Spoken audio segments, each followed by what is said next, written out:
Development Debate. I am Tamanna Inamdar. Even as the new IMF chief warns of a synchronized slowdown across the globe and specifically points out to India and Brazil as economies where the slowdown is even more pronounced, there are many who see the first signs of a rebound in various indicators, like online festive season sales hitting the $3 billion mark for the first time, or India's largest multiplex chain owners and managers saying movie tickets are still selling briskly. Many are seeing hope even in a luxury car maker's statement that they have delivered 200 vehicles in just a day. But there is equally and more painfully a barrage of data on the other side showing indications that the pain in the economy is far from over. So which one is it? Are we truly seeing signs of recovery, or are these anecdotal examples of flash in the pan, a mirage in the desert? Before we begin the debate on this, let's first listen in to IMF Chief Kristalina Georgieva speaking on the global slowdown.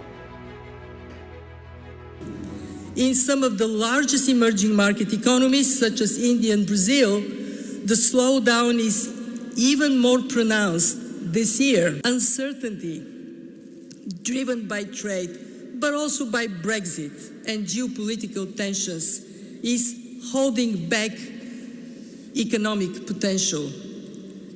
And even if growth picks up in 2020, the current drifts could lead to changes that last for a generation. If the synchronized slowdown worsens, we may need a synchronized policy response. All right, joining me for more on this today are R. Gopalan, former Secretary of the Department of Economic Affairs. I'm also speaking with R. Shriram, resident editor from Economic Times, and Pooja Mehra, author and journalist, joining us on the show for the first time. Pooja, welcome. Glad to have you on the India Development Debate. Welcome to all of you, in fact. R. Gopalan, let me start with you. So I've set a very simple premise because a lot of people want to see, honestly, some sign of optimism. So they're pointing out to the fact that, a huge Japanese brand opens in Delhi and sells over 2 crore rupees of merchandise in the first 2 days. Where's the slowdown? A luxury car maker delivers 200 vehicles on one day. Where's the slowdown? What is the picture according to you, Mr. Gopalan?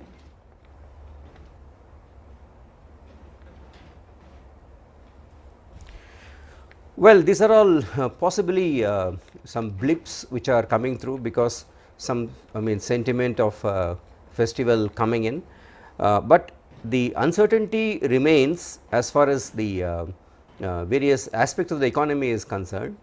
I don't see, look at the numbers, I find that, all your rural sector is stressed very badly.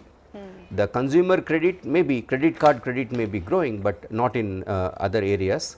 Industry creditors in net credit is negative. I don't see, you look at the consumer confidence surveys or you look at the industry outlook survey, you look at everything, there seems to be a slowdown still not bottomed out. Maybe in the fourth quarter of this financial year, there is a possibility because of the base effect, plus from all the steps that have been taken by the government so far, there is a possibility that there could be some amount of uptick as we go along. But the damage that has been done for the first 3 quarters of this fiscal, that will drag the overall growth for the fiscal 19-20. Okay, so again, one realizes that this is not an either or kind of situation.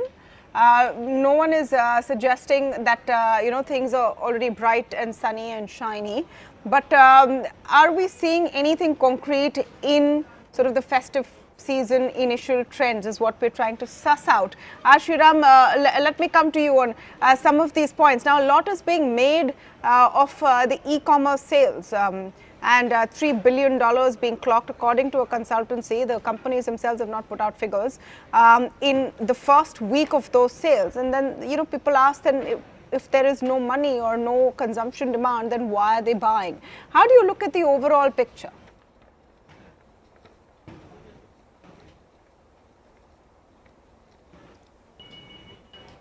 The economy is recovered from the slowdown that has been happening for the last couple of quarters. But I do think that the consumption sector and certain areas of the consumption sector have bottomed out and are looking to bounce back. Now we got to wait and see for a couple of more months and a couple of more quarters to see how this pans out. But the initial signs are a little promising. If you look at car registrations, the actual retail car sales, and not the wholesale numbers that SIAM puts out, there has been some amount of pickup and increased activity in September. We got to see whether it sustains and performs well in October, November and December also. The home loan growth continues to remain strong. It's not actually growing at the gangbuster that it used to grow a couple of years back, but it's still doing a decent mid-teens kind of growth. The certain consuming industries, consumption industries, consumer firms are doing well, and whatever we have heard from some of them, of course Titan had a bad quarter because of hedging costs and all that, but even there, if you look at it, some aspects of Titan sales have actually done well. If you look at e-commerce sales, again they have done well. I think you also need to recognize the fact that a lot of the slowdown has also been caused by what I would think is a consumer shift or a consumer preference for a very different kind of product or a different kind of experience, or at least growth in certain markets doing better than growth in other markets. For instance, one of the aspects in this e-commerce thing has been the fact that a lot of consumers want value buying, and much of the growth has actually come from the tier 2 and the tier 3 cities. We saw that in the consultant's report that was released yesterday, which actually means that the sales in urban areas and the urban metros are not growing very well, especially when it comes to appliances and color televisions and stuff like that. Now, I think if you look at it product by product, sector by sector, there is a lot of variation, and it appears that people are shifting towards a different kind of products and a different kind of experience, and the growth is probably actually coming from different areas of the country rather than from the urban metros, where there is obviously a lot of saturation that has already happened. As I said, we have to wait for the October numbers, we have to wait for the second quarter numbers to see how this plays out, but I think we have seen probably the worst of the consumer slowdown. I think it's probably going to bounce back from here. Okay, so an optimistic note coming in from our Shri Ram Puja. Where do you weigh in on this? It's more than just wanting to see the glass half full. We have seen some push from the supply side in terms of some measures that the government has taken in recent times, corporate rate tax cuts, etc. Nothing much on the demand side. Do you think the festive season can be a trigger for push, and value which is being provided by huge discounts can push some of those sales? I think the festive season will create a certain blip in the long-term trend that we have seen now for more than a quarter, but I still worry if it will sustain. And the reason is that these are numbers especially when we look at online sales, the penetration is low. Only 10% of India's PIN codes, total number of PIN codes. Volume, increase. The penetration of online retail platforms is just 10% of total PIN codes in India, and 200 luxury car sales in a country as large as India is actually not that big a number for it to be an indicator of a turnaround in the consumption sector. So whereas because so many steps and some very bold steps have been taken with regard to corporate tax cut, etc., this is certainly something positive. But if it constitutes a turnaround, if it even is a lead indicator of a turnaround, I don't think so, because just last week we've seen what the RBI's consumption confidence surveys have shown. India's GDP growth projection has been cut down by RBI. The monetary policy action itself suggests that there is going to be continuing weakness. So I would not take these pieces of information coming as any signs of a turnaround. I don't think a turnaround is going to happen so quickly. This is just, a response to the steps that have been taken, the positivity, some bit that has got created, which has come at the time of the festival season in the country. And more needs to be done to build on this if we really want a turnaround in the economic sentiment and the trend. more on that, of course. One more factor which is being cited as not a turnaround but as a positive factor is in fact CMIE data, which talks about rural employment, the highest in 3 years. Just a quick programming note, we will be speaking with Mahesh Vyas ahead on the show as well, so do stay tuned for that. Let's talk a bit about then what we're seeing in the global context, and I'm opening up the debate now. If anyone wants to come in, please indicate. I'll come to you. When the IMF chief talks about a synchronized slowdown across the globe, even goes as far as to say that we could see the impact of this over a generation. Arshiram, let me start with you. How does India now start tackling with what we've seen? She is specifically talking about the impact being more pronounced in India and Brazil.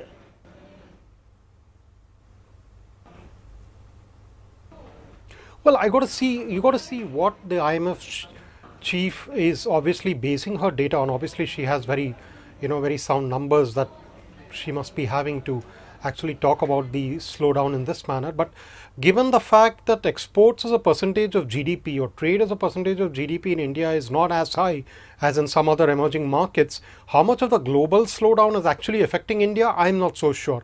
I wouldn't bet on it. I think the slowdown that we have seen so far in India is probably very intrinsic and probably something that has sprung from the problems and inefficiencies and the weakness and the lack of policy that we have seen elsewhere in across the country from the government and from other sectors also. So I think we have to look at the fact that much of the slowdown is caused by a credit problem, given the NBFC's issue, a shift in consumption pattern, a high cost and probably high prices of some products like cars and stuff like that. So the investment slowdown, which is actually, and there's nothing new about the investment slowdown, that investment slowdown has actually been happening or is being present from say 2013-14 onwards, and except in the case of the government, there has been no pickup in investment activity. I mean, private sector has obviously done a fair bit of investments and now they are holding back and consolidating, and some of them who are actually investing are doing investments worth about a few thousand crore or 500 crore and stuff like that, which is not enough to probably move the needle in any way. Investment slowdown hasn't really seen any kind of a pickup or a rebound, and I think it's probably going to stay that way given the fact that we have the credit problem and we have the banks' reluctance to lend to industry, which we've seen from the RBI data as well. But banks' credit to services, which is a very big portion of our economy, of our GDP, is still growing, and it's still growing in probably high single digits, though it has come down from the kind of levels that we have seen so far. So I think there are a lot of factors that are probably intrinsic to India, a lot of factors that are probably sprung from our own problems that have actually caused the slowdown. So I'm not so sure about how much the global slowdown, and actually the global slowdown, one would think that the FDI inflow into India, the FDI inflow would actually have dropped or would actually have pulled back in a significant way. But we have not seen that. Even last year in 2018-19, the FDI numbers were quite good. They were on par with the previous year. And this year, the first quarter so far, the FDI numbers are high. I mean, they are more than 10%. I don't know the exact number, but they have grown more than 10 to 15%. So we have not seen any kind of a slowdown there. So I think there are some very unique Indian factors that are responsible for what has happened in the last 9 months or 1 year. Okay, so then back to that context, whether we are seeing any changes in those very unique Indian factors. I want to welcome Gopal Agarwal to the conversation. He heads the economic cell of the BJP, the party in power right now, and the one that is trying to push ahead India out of the slowdown through its government's policies. Mr. Agarwal, we're discussing over here whether we're seeing any signs of turnaround, or are these just too premature to start celebrating if a luxury car maker delivers 200 cars in a day? How does it juxtapose with the fact that the RBI has actually reduced the GDP target time and again, and this time down to 6.1%? No, the economic parameters are always fluctuating at the various depending upon the condition. It's a projections and predictions what are being taken care of. But ultimately, the issue is that we are moving in the right direction. The issue of structural hindrances and the problems in the economy have been tackled the government is tackling about, initially the government looked after the credit availability, all the issues have been taken care of, and ultimately government investment will also pick up. The whatever problems industry or economy is facing, government is very proactively taking care of. Yeah. We have seen such a massive reduction of the corporate tax rate. Now today government has announced such a increase in dearness allowance. All these will increase the cash availability with the people. Ultimately, the one problem that the economy was facing, that there has to be a more demand.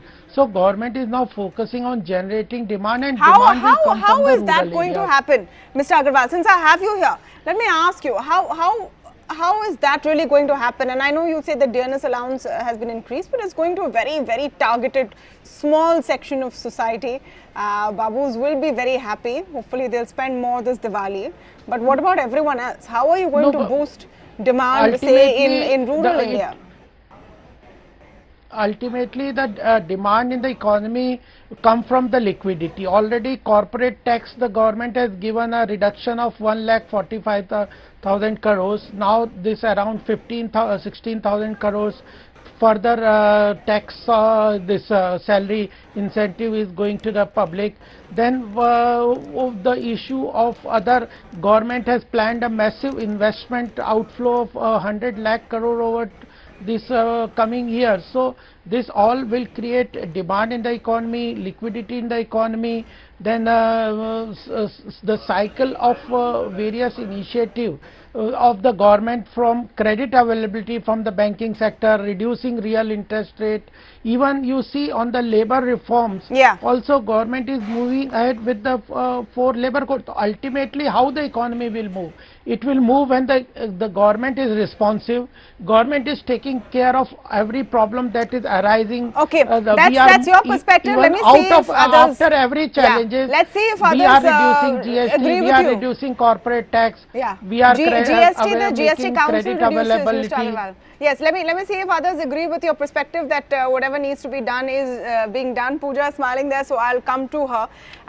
Where, you know, the context of the debate also is, for some reason we are in such a polarized society right now that even when you have you know, some consultancy firm coming and saying that look at how much people have spent online, they say that look, where is the slowdown? Now it's neither here nor there, but your comments, Pooja, on what the government has done so far and whether the demand side issues still persist and whether there's enough light on what to do there. Tamanna, I think the demand side issue most certainly persists, and which is why there is a, the RBI's projection, GDP projection has been cut. They have talked about capacity utilization. The latest data on manufacturing is, manufacturing growth is just 0.6%. Why is manufacturing growth just languishing at 0.6%? Because there isn't enough demand, and that is why there aren't sufficient, there isn't a revival in investments, because industry doesn't see why they should expand or set up new factories.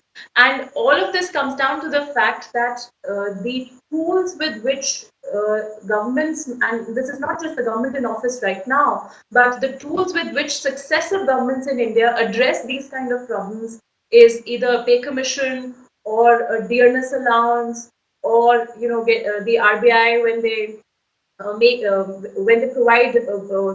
they reform the way credit disbursement takes place. All of these, we have to now begin to look at what is the reach of all of these measures. Are they reaching the segments of society and the economy where the slowdown is being felt the most?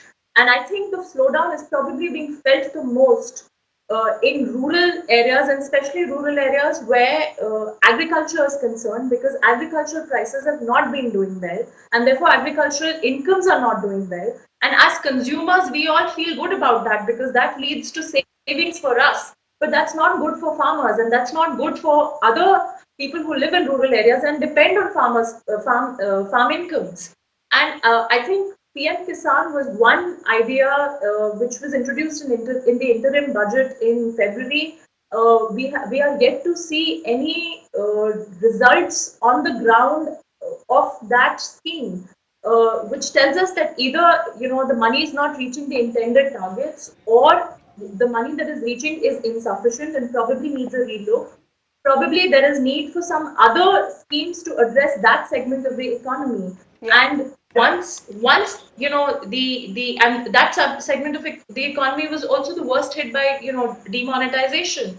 So you can keep giving DA, but what will government employees spend on? They already have cars. They've already got money locked up in houses. Yeah. Their fridges are well stocked. Their houses are well stocked. What are they going to spend on? A lot of them are spending on sending their children overseas for education. That money is flowing out of India. So, as the former member of the Prime Minister's Economic Advisory Council, Ratan Roy, has been explaining for a long time, this is actually what is the structural problem in the Indian economy. And that part of it, I do not think any of the many steps, many of them are very good steps that the government has taken, but that particular part, that's structural imbalance between different segments of the economy, I don't think the government has so far been able to come to terms with it and formulate a strategy for addressing it. Okay. And I think that's where focus is now needed.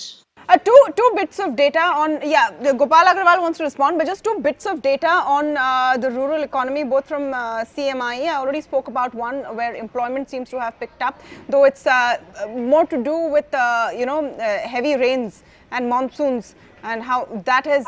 I think CMI explained that is a bunching of jobs. That is a bunching of jobs. Yeah. Sowing because of good rains. Yes. So in fact, I will be speaking to Mahesh a little while earlier in more detail. So yes, absolutely, you're right, Pooja. That is more of a blip.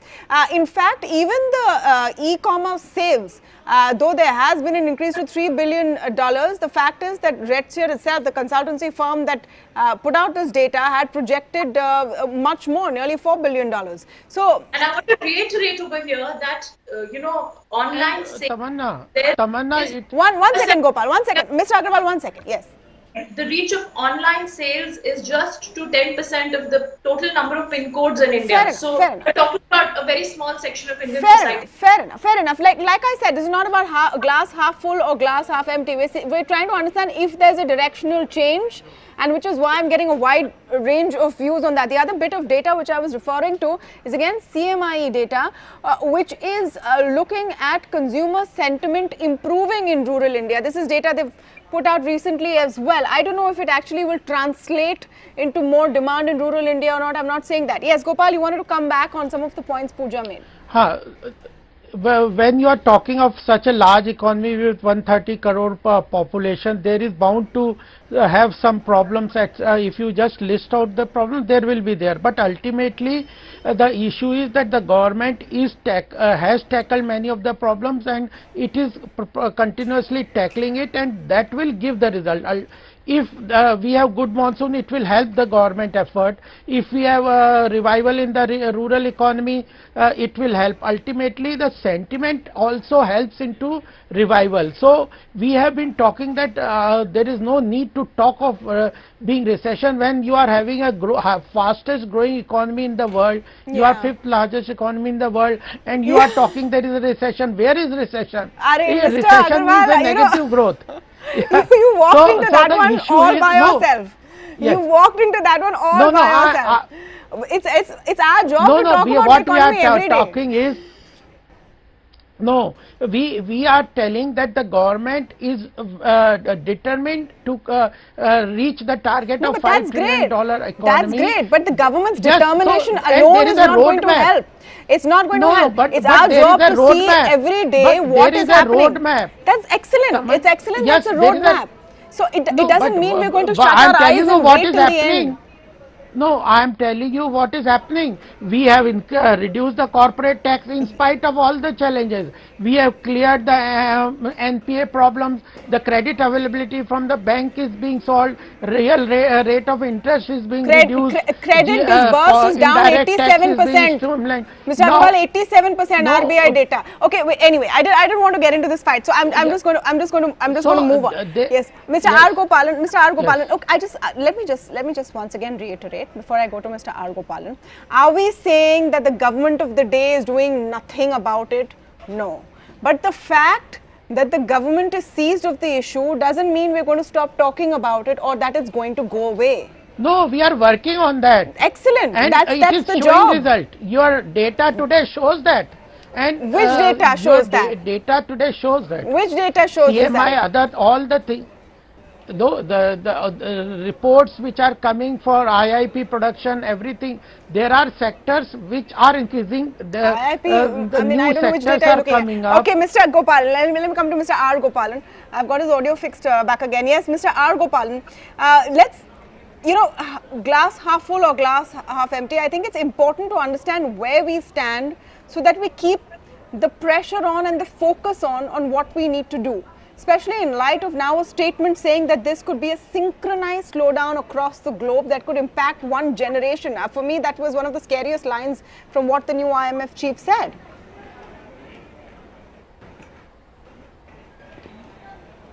Okay, let me go ahead with, I agree with Sriram when we said the point that, I mean, our exposure to the world trade is partly about 20%. So, it's not going to impact us so much. So, as far as the economic growth is concerned, but let us look at the fact that there are steps that are being taken by the government to grow the economy, but still if you look at an RBI number of 6% average growth for this fiscal, from 5.1% for the first half to get into 6.9 for the second half is a good growth. It is not something which one need to look very badly at.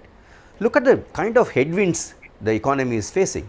The RBI, the credit growth is not growing so much, but maybe for the purpose of 8.5 a nominal growth, maybe 11% growth rate may be reasonable, but it is not sufficient.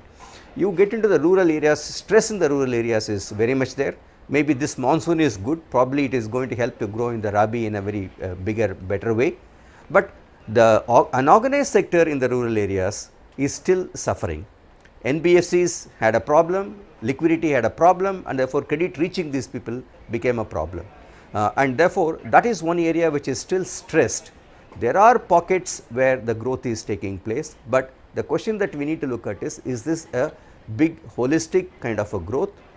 Maybe that, with a 6.8 or 6.9 for the second half of this fiscal, with a 5% growth rate in the first half, maybe a 6% growth rate will be there, but then look at it from 5.1, 5.2 to 6.8, 6.9 in the second half is a good growth rate if what RBI says is true, but RBI seems to be revising the numbers downwards with every monetary policy committee meeting, and I am not sure where they will end, but still I am from some of the indicators which are coming in from various places, there is an uptick which is going to take place in the second half. There are lead indicators which are coming in. Okay. One looks at that and one gets the feeling that there is going to be an uptick. That's I think that it is not correct to say it is half empty. I will say it is half full. That's the way I should look at it. Okay, so let me hold on to that. Are we all agreeing on this panel that we are moving towards an uptick in the second half? Are we all agreeable to that? Ashiram, let me come to you first. Definitely. And the growth will come from the rural economy. Yes. I agree with that. There is going to be uptick in the second half. Okay, it was your on the consumption side, yes, definitely Ashiram. there will be an uptick.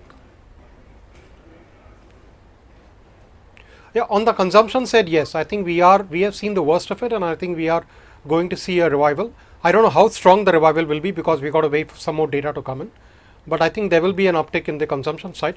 On the investment side, yes, I think the problems that have plagued the industry over the last so many years are continue to persist. Agriculture is a different problem altogether. I think it's going to take a long time to resolve it, especially when we talked about good monsoon. Good monsoon is very good for production, but it's also bad for farmers, producers' prices.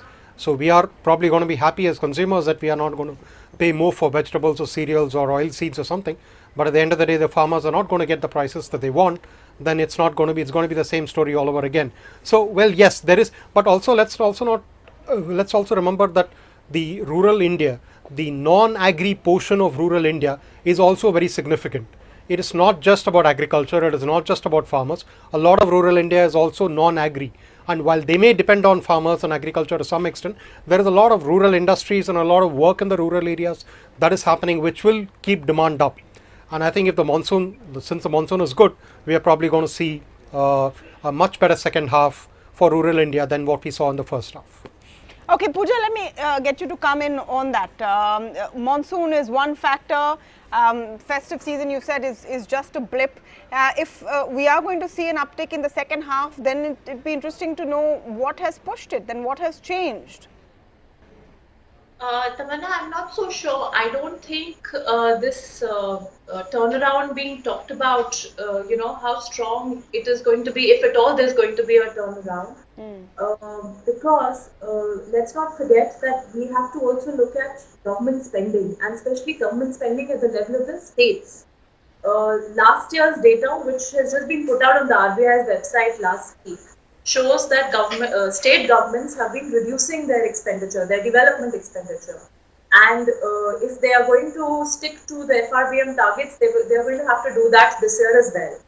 And especially in rural areas, but also in the overall economy, what determines the multiplier factor, of government spending is almost twice at the state level than it is for the central level.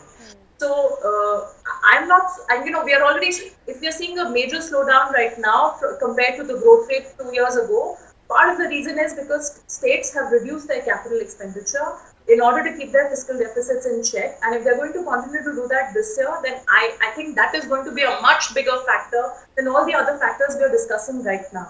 And I think consumption is linked more to that.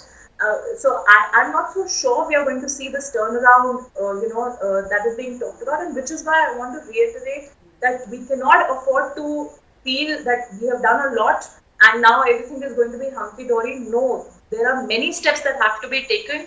I think we have just made a beginning in accepting that, government needs to act. But what needs to be done, I think that a lot of work has to be done still.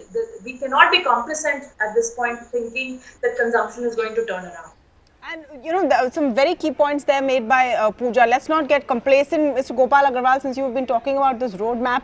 Another big expectation from the government is that this slowdown, and if you don't want to call it a recession, don't, but this slowdown is giving us an opportunity to make some bold long-term reforms and changes which otherwise may have been difficult and politically difficult to push through. You can actually do it right now. Definitely. No, the government is already working on those reforms which are required. The biggest reform that the country needed was reduction in the corporate tax. That has been taken, and now even the real estate, which is seeing a fall in prices, that's also a benefit the industries, because the cost of land in our country was in any project was very high, and setting up industry at with a cost component of 50 to 60% of the project cost can never make an industry viable. So consciously government tried to put down the prices of the real estate so that this black money etc. has been curbed. So this has helped the bringing down the land cost. It's an important area. Though housing sector was facing problems, there government has pushed for the credit availability, and reforms like RERA will help, and ultimately for the consumption and more credit availability for the consumer. The government has asked the institutions, and everybody is pushing for this credit availability to NBFC. That route is also being taken care of, and finally when government puts more pressure with more zeal on investment of 100 lakh crore, it will create the big logistical difference in the economy through connectivity, infrastructure, rail, roadways, airways. All these are going to give result in the economy. They are showing, it will show, and definitely we will move in the right direction.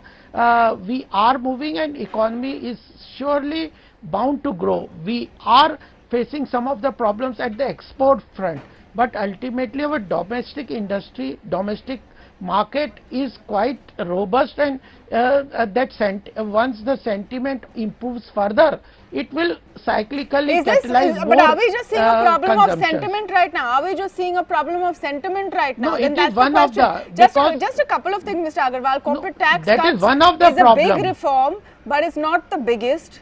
And now we're not even sure how many companies are going to move to it.